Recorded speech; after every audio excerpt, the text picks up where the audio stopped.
আসসালামু আলাইকুম। আপনি সবাই কেমন আছেন? আমিও আল্লাহর রহমতে ভালো আছি। আমার ভিডিওটি কাছে কিংবা দূরে, দেশ কিংবা দেশের বাহিরে যারা দেখছেন তাদেরকে অসংখ্য ধন্যবাদ। এদিকে আজ আমরা চলে যাচ্ছি দাওয়াত খাওয়ার জন্য। আমার শিফা মতো পাগল করে দিচ্ছে, দাওয়াত খেতে যাবে। তো কার দাওয়াত খেতে যাচ্ছি সবই ভিডিওর মাধ্যমে বলবো। শিফাদের বন্ধুর বৌভাতের অনুষ্ঠানে দাওয়াত পড়েছে আমাদের। তো এই যে চলে আসলাম অটো করে। তো মা এদিকে অটো ভাড়া দিয়ে দিচ্ছে, আর আয়রা পাখি আমাকে টাটা দিচ্ছে, যে ভিডিও করছে ও টাটা দিচ্ছে।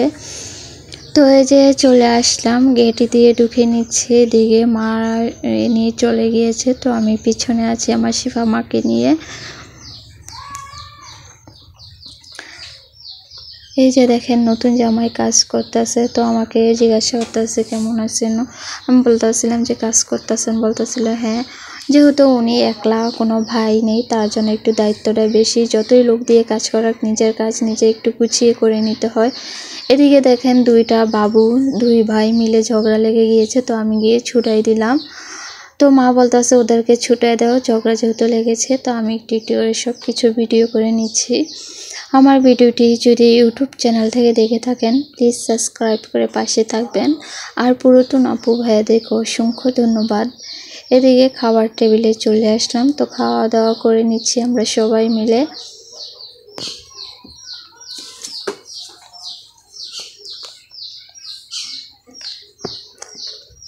তো এই যে আমার প্লেট আমি সাজিয়ে নিচ্ছি শসা, লেবু, কাঁচামরিচ, পেঁয়াজ আর চিকেন ফ্রাই দিয়ে। রোস্ট আমার কাছে ভালো লাগে না রোস্ট খেতে, তার জন্য আমি রোস্ট নিয়ে নেই। তো গরু মাংস এই যে চলে আসলো, গরু মাংস নিয়ে নিলাম। আমার ভিডিওটি যদি ফেসবুক পেজ থেকে দেখে থাকেন ফলো দিয়ে পাশে থাকবেন।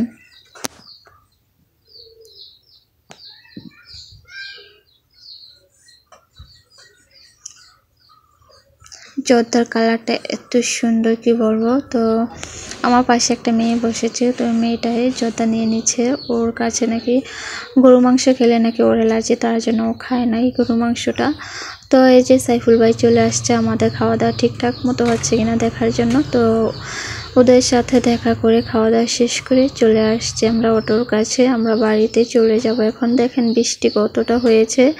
আসলে বৃষ্টি হলে অনুষ্ঠান বাড়িতে খুবই কষ্ট হয়ে যায় ওনাদের। আজকের ব্লগ ভিডিওটি কেমন লেগেছে সবাই কমেন্টে জানাবেন। আল্লাহ হাফেজ।